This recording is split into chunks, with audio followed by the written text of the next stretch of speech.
अमरावती ग्रामीण भागात पोलिसांनी मोठी कारवाई केली आहे। एका कंटेनरमध्ये क्रूर पद्धतीने गोवंशीय जनावरे कत्तलीसाठी नेण्याचा प्रयत्न पकडला गेलाय। पोलिसांनी तात्काळ नाकेबंदी करून आरोपींचा ताबा घेतला आणि मोठ्या प्रमाणात माल जप्त केला आहे।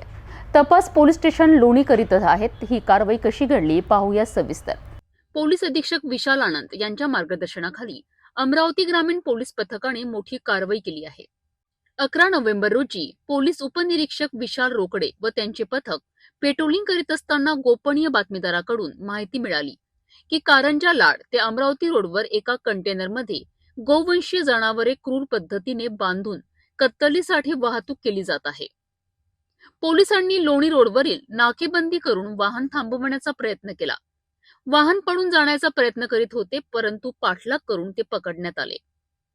या तपासात वाहनामध्ये 36 गोवंशीय जनावरे, 3 मोबाईल व कंटेनर वाहनाचा एकूण अंदाजे 18,75,000 रुपये किमतीचा माल जप्त केला गेलाय। आरोपींची नावे आहेत मोहम्मद सलीम मोहम्मद हानिफ, शारिक खान, कुदरत उल्ला खान व शेख नसीर शेख यासीन। पोलीस स्टेशन लोणी या प्रकरणाचा पुढील तपास करीत आहेत।